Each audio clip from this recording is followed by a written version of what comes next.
Quando a gente fala de mitos, a gente fala de símbolo. E o símbolo nunca é somente aquilo que ele parece ser. Tem sempre uma informação por trás. É aí que mora a mensagem do mito, o simbolismo do mito, o significado do mito. E um dos temas mais recorrentes nas mais diferentes mitologias do planeta, desde o início da humanidade, é o mito da refeição sagrada. A refeição comunitária, aquela que une, aquela que cria uma aliança, aquela que traz transformação. Nas mais diferentes tradições mitológicas, essa refeição compartilhada jamais é somente um momento cotidiano de mera alimentação, de ingestão de uma substância nutritiva. A refeição sagrada aparece como um símbolo poderoso de união, de aliança, de iniciação, transformação, ou às vezes até da restauração e a renovação da ordem cósmica, da ordem do universo. Seja entre os deuses, seja entre heróis, entre reis, ou mesmo em comunidades inteiras, o ato de comer junto costuma marcar momentos decisivos numa narrativa mítica. Quem segue meu trabalho já está familiarizado com o nome de Mircea Eliade, o grande romeno estudioso das religiões, que na sua obra O Sagrado e o Profano diz que toda refeição ritual é, em essência, um sacrifício, um ato sagrado, um momento de união entre a nossa realidade e a realidade divina. Do ponto de vista da mitologia comparada, também matéria-prima da obra de Joseph Campbell, todo mundo aqui já conhece também, essa refeição ritual representa uma forma de participação, de ação interativa entre o indivíduo e o universo do sagrado. As máscaras de Deus, o próprio Campbell diz que o Deus é comido simbolicamente pelos adoradores, que assim se tornam participantes de sua vida divina. Quando há a partilha do alimento, os participantes desse banquete sagrado não dividem apenas a comida, eles partilham da sua identidade, eles compartilham o destino e eles criam um vínculo espiritual. Nós temos diversos exemplos de refeições comunitárias na tradição grega, por exemplo, os deuses do Olimpo partilham a ambrosia e o néctar, que são os alimentos divinos, né, que garantem a imortalidade. Esse mesmo tema vai ser encontrado no Velho Testamento, muito parecido com o maná, que é o alimento divino partilhado por Deus para com os hebreus. Dentro da tradição helênica, então, o banquete divino é o símbolo, é a expressão perfeita da ordem cósmica, onde está respeitada a hierarquia divina. Um outro exemplo da tradição grega é quando o herói Odisseu, da Odisseia de Homero, é recebido pelo rei Alcino e participa de um banquete com muita música, com as narrativas sagradas, falando dos grandes heróis. E é um momento interessante que faz a gente pensar, né? Quando um alimento físico é absorvido ao mesmo tempo em que você ouve histórias sagradas, ouve narrativas míticas, você está alimentando tanto o corpo quanto a alma. Esse momento na tradição da Odisseia representa a hospitalidade mesmo sagrada, que é a senia, né? E a reintegração do herói, daquele ser quase divino, voltando para a realidade do mundo humano, antes de poder retornar, no caso do Odisseu, para sua própria casa. Na tradição nórdica, os guerreiros que são mortos em combate, a forma mais desejável de morte, mostrando valor e coragem, eram recebidos no Valhalla por ninguém menos que o próprio Odin e participavam diariamente de um banquete no qual era servida a carne do javali sagrado, e esse javali tem o simbolismo do guerreiro valente, indomável, feroz, mas também daquele que protege a matilha, que protege a tribo, que pertence a uma comunidade. Essa refeição diante de Odin simboliza a irmandade guerreira e a preparação eterna para o Ragnarok, que é o conflito final entre os deuses no universo. E por falar no Ragnarok, o prólogo do Ragnarok é um banquete, é um outro episódio muito marcante na mitologia nórdica, na qual um gigante chamado Aegir oferece um banquete aos deuses. E na festa, claro, o Loki não vai deixar as coisas andarem como se esperava. Ele vai proferir insultos contra os presentes, vai criar um clima de discórdia que vai antecipar a ruptura da ordem divina, portanto, o desfazer da realidade conhecida para que haja o conflito final, né, o apocalipse, a transformação dentro da tradição nórdica. Então, o banquete, assim, se transforma um palco simbólico da tensão entre a ordem e o caos. Indo para os celtas, na Irlanda Antiga nós temos grandes banquetes associados à colina de Tara, a capital da Irlanda Celta, centro do poder, de onde emanava o poder, a união, né, do poder da terra com o poder divino acontecia em Tara, e diante de Tara o rei, o grande rei Wardri de toda a Irlanda, governava e espalhava esse seu poder. E o banquete era um dos símbolos de união do rei, do grande rei, com os outros reis pequenos, os reis locais. Esse banquete era um evento de cunho social, de cunho político, mas também de cunho espiritual, justamente por representar essa união, né, da terra com o céu, assim na terra como no céu, o que é acima também é embaixo, entre e o rei sendo o intermediário nessa conexão. Ainda celta, mas atravessando o mar da Irlanda, nós temos o ciclo galês do Mabinogi, né, os grandes contos da juventude, os grandes contos da mitologia do país de Gales, e nós temos um banquete associado a ninguém menos que o rei Bran, quando ele coloca seus participantes numa espécie de suspensão do tempo. Esse é um tema bem interessante para falar também. Quando você está fora do tempo, é quando você está no espaço ritual.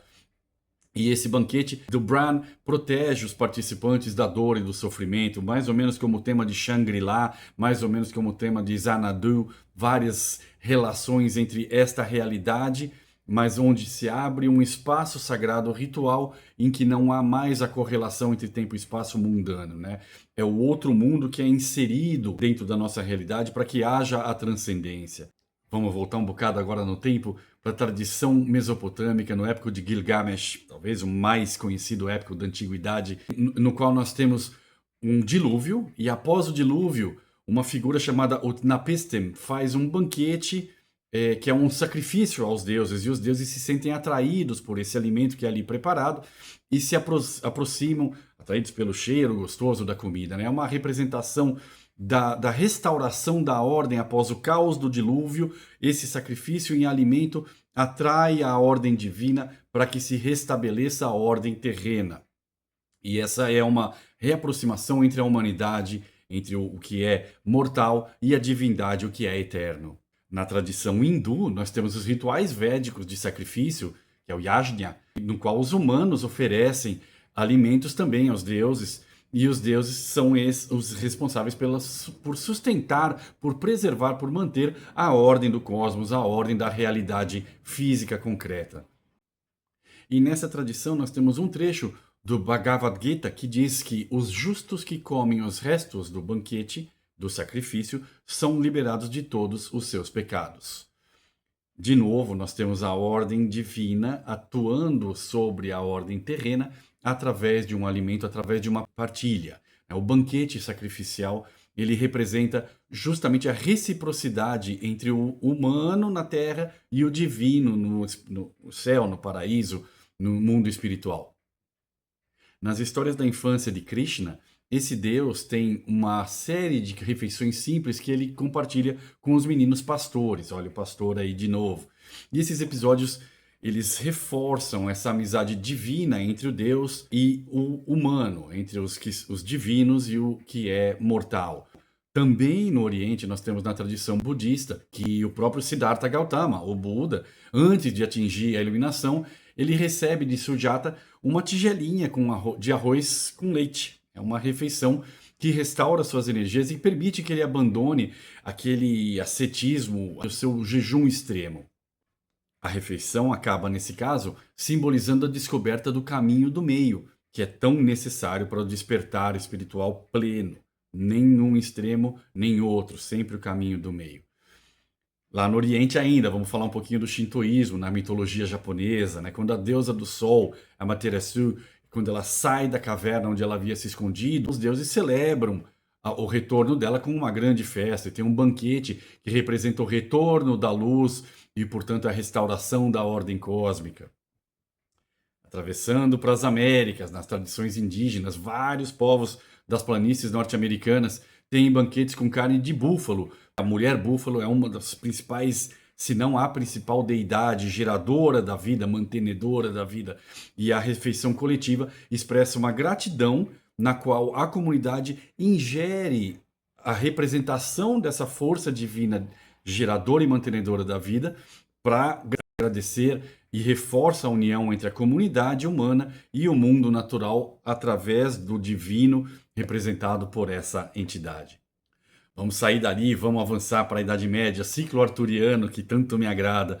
Na própria tradição arturiana, a gente tem os cavaleiros da Távola Redonda, eles se reúnem numa mesa redonda comunitária e ali eles recebem a sua refeição. Essa mesa redonda mostra uma igualdade simbólica, uma igualdade entre rei e os seus comandados, entre a nobreza e os súditos, mas também entre o divino e o mortal, o divino e o humano, o divino, o sagrado e o mundano. Nas narrativas do Graal, nós temos diversos banquetes milagrosos, no qual o alimento aparece às vezes de forma até sobrenatural, ele vem do nada, né?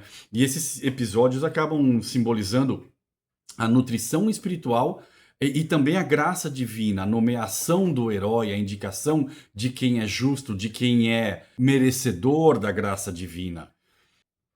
E aqui a gente pode partir para uma interpretação antropológica, né, sociológica.